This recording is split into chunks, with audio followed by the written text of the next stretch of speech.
War. War never changes. Some kind of war junkie? Gentlemen, you can't fight in here. This is the war room. Welcome to the War 102 podcast, where we explore the doctrine, theory, philosophy, and history of warfare. I'm your guide, Paul Darling, and I want to share what I learned in nearly 30 years in uniform. So let's get to learning about the most influential activity in human history, war. Welcome to episode 71. Call it the War 102 update. So I tried the off the cuff 2 weeks ago, and I got a lot of positive feedback from it. So one, I'm lazy, and two, seem to be popular. And with my increased workload going on in my real job, I'm going to kind of go for one scripted historical analysis in the more traditional format a week. And then the next week, I'm going to try to cover what's happening in the world. And I was going to do this a couple days ago and didn't. And if I had, I'd have to re-record it because there's a lot going on. So going to the Ukraine-Russia fight, apparently a lot of unmanned drones went into Poland, launched from Russia, attacking an arms depot that was going to be sending equipment to Ukraine. Now, this is Russia apparently attacking a NATO partner, which would indicate that Article 5, which is the article in NATO, which is mutual self-defense, would be invoked, and that NATO would be at war with Russia now. And NATO includes, of course, the United States. That's not happening. It's probably not going to happen. And for one, it's not that much of a provocation. Are we going to go toe-to-toe, nuclear combat, toe-to-toe with the Ruskies over unmanned drones hitting an arms depot in Poland? Well, clearly, we're not. The second thing is, I remember, at least a year ago in the Ukrainian-Russia war, that a missile impacted on Poland, and Ukraine was hyperbolic and adamant that this was time for NATO to join the fight because they'd been attacked. And then later on, apparently, it turns out that no, actually that missile was launched from Ukraine. So Ukraine attacked a NATO partner, which would indicate that NATO would have to go to war with Ukraine. That's not going to happen either. So was that on purpose? I don't know. Was it an accident? I don't know. Did Russia deliberately attack a NATO ally? Yes, it appears so. But if they're merely attacking munitions that are destined to Ukraine, two questions have to be asked. One, is it attacking someone who's already allied with your enemy a new provocation or a response to a provocation? Whenever you ally with someone, you can't be surprised when the person your ally is fighting takes it out on you.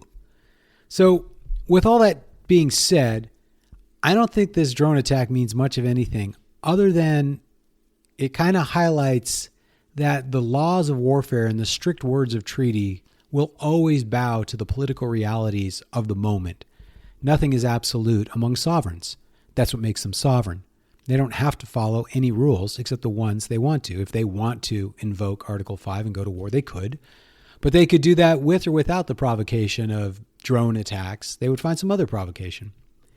And so attacking someone who is not directly part of the conflict, but it's helping those who are directly part of the contact, kind of ties into Israel and Gaza, because Israel attacked Qatar and they struck Hamas leadership that had been in Qatar.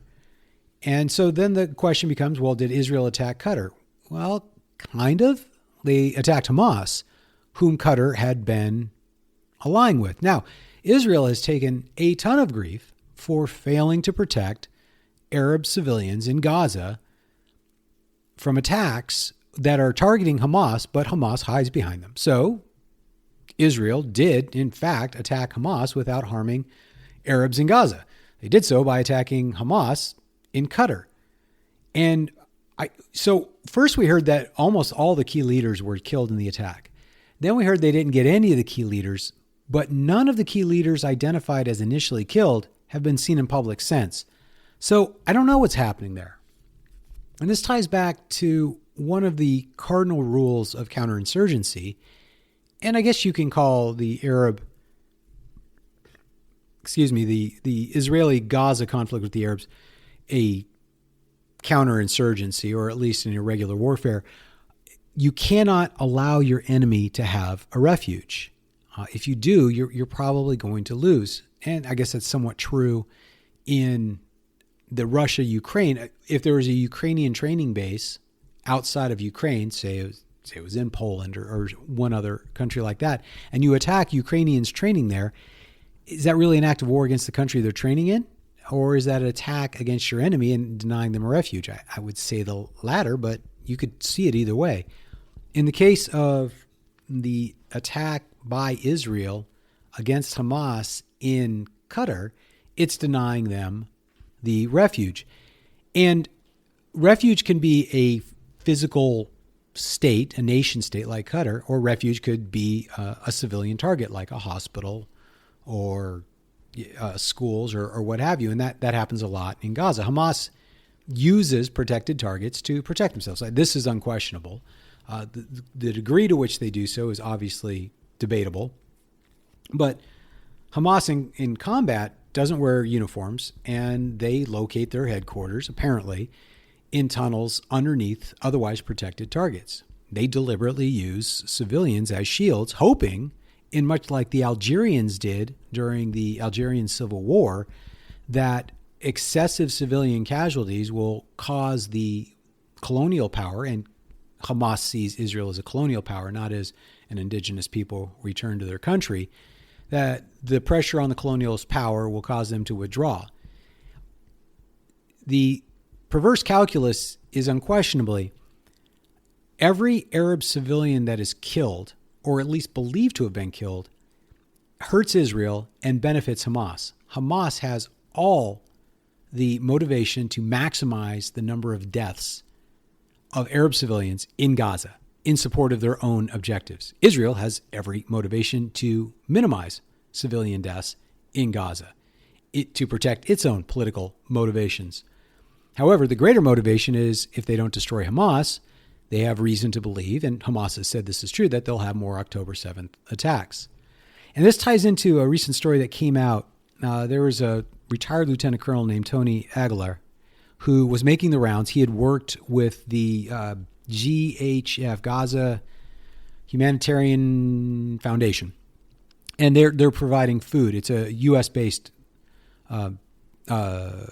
aid organization. And he claimed he witnessed a child he called Amir, something like that, who came up to him, begged him for food. They shook his hand, looked him in the eye, and then as he walked off, Israel shot and killed the kid. And he hit the airwaves with this story. I mean, Al Jazeera got it, Reuters got it, AP got it, and went on Tucker Carlson's show, relayed the story. It's a horrific story. And trying to bring out the actual humanity of the civilians rather than just the numbers that usually you people see. And then it came out about a week ago that wasn't true. Well, one, the kid's name wasn't Amir. He made that name up, and which is fair because, I don't know, maybe names don't get exchanged at food kitchens in Gaza. Don't know. I wouldn't be surprised that he made up the name, but the kid's alive. He wasn't shot. He went back. And in fact, they delayed announcing he was alive because they had to evacuate him from the Gaza Strip to the GHF because the fear, at least according to the GHF, is that his family, the child's family and the child would be in danger from Hamas if it came out that he was actually alive, because that kid was worth a lot more to Hamas dead than he was alive. And so the concern was Hamas would kill him and his family to keep the narrative going, or at least as a warning to other families to not go against the narrative. So at the end of the day, it appears as though this retired U.S. Army lieutenant colonel just flat out lied to maintain a narrative of Israeli atrocities in Gaza. It doesn't discount all his other accusations, but it does at least make you question them. If you lie about something that was very specific, and this wasn't hand-me-down, second-hand information, he claimed he personally witnessed the murder of this child. So, I don't know, kind of a little disappointing from one of my peers, but there it is. And speaking of disappointments, I guess conservative influencer seems a bit much, but Charlie Kirk was murdered and is shot apparently about 200 yards away by a bolt-action rifle by someone who was captured, who apparently came from a very conservative, traditional family in Utah. Not surprising. Utah is a pretty conservative state, but the individual himself apparently became left-wing and radicalized when he went to college. And last I heard, this is just before I started recording this, was living with a trans boyfriend, girlfriend. It's very confusing. I don't know if the person he was living with, one, for sure, if they're trans, I think they were they in a romantic relationship? Were they simply roommates?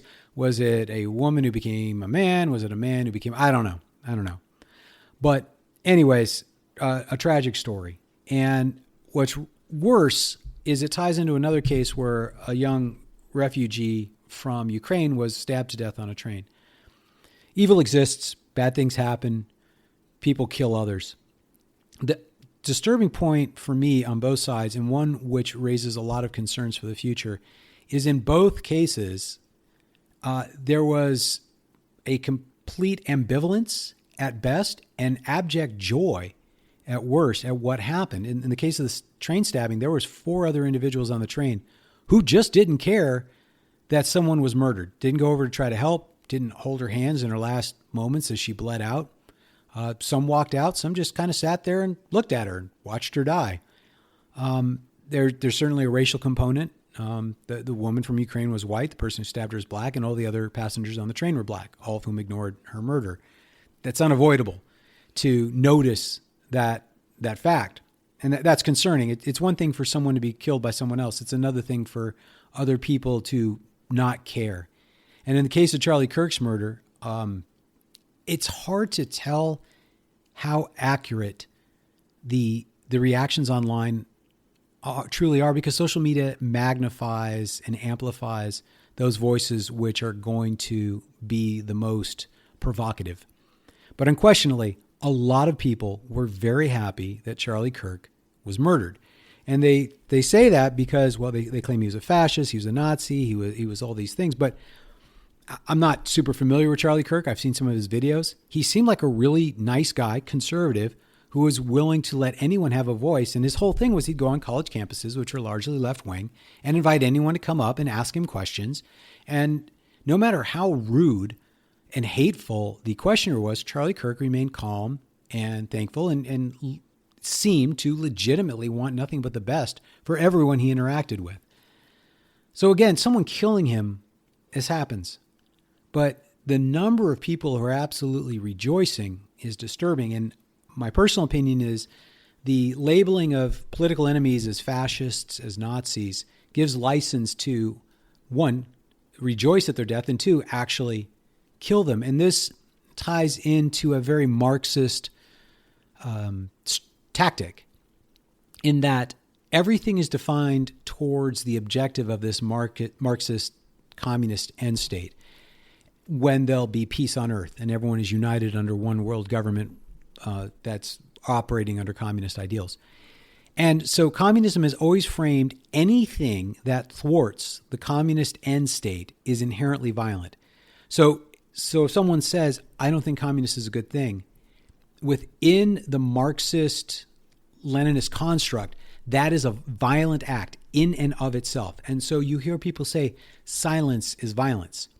Well, if you do not amplify the Marxist message, you are committing violence because you are not hastening the day that we reach this utopian Marxist end state. So unless you understand how this argument is constructed, it can seem very counterintuitive and illogical. It is illogical, but it's not counterintuitive if you understand it from the Marxist end state. So I have no voice. I am thankful for those of you who listen to me every week or even occasionally. I'll simply state, if someone identifies themselves as a fascist or a Nazi, then feel free to label them as such. But to simply call anyone you disagree with as a fascist and a Nazi and then openly encourage violence against them, which the left wing does, and regularly, that's the whole point of the Antifa or anti-fascist movement, well, that's a call for violence. So don't be surprised at people rejoicing at Charlie Kirk's death, because to them, killing a fascist, even if the individual is not a fascist, is a good thing. And it's not that they really think he's a fascist. It's just that they think that he doesn't support the cause. And that's enough for him to be murdered. And that's enough for his death to be rejoiced by hundreds, thousands, maybe millions. I don't know. But it's a bad place to be. And the first place to start fighting back is do not let slanders such as that go unchecked, unquestioned. They got to stop getting away with it. You can't call everyone you don't like a fascist or a Nazi. It's going to cause innocent people like Charlie Kirk to be murdered, and it's going to cause more violence in the future. Kind of a depressing note, but you got to understand where you're at. I appreciate everyone's time. Thanks, everyone, for your comments. I hope you enjoy this podcast as much as you did the earlier one I did on the now officially War Department, which is kind of cool. So that actually happened since the last podcast. And again, I hope if they want to change the War Department into a war-winning organization, they look at some major restructuring, not just changing the name. So next week I'll be back, probably with another historical battle analysis. And I'll talk to you guys later. I hope you guys have a better week than this last one was. Bye. Thanks for listening today. If you want to help the show, please share today's episode on any social media sites you can. Check out the War 102 Buzzsprout website for more information and to send me a message. And, of course, my thanks to the subscribers who help keep the show going. Hope you all join me next week. See you soon.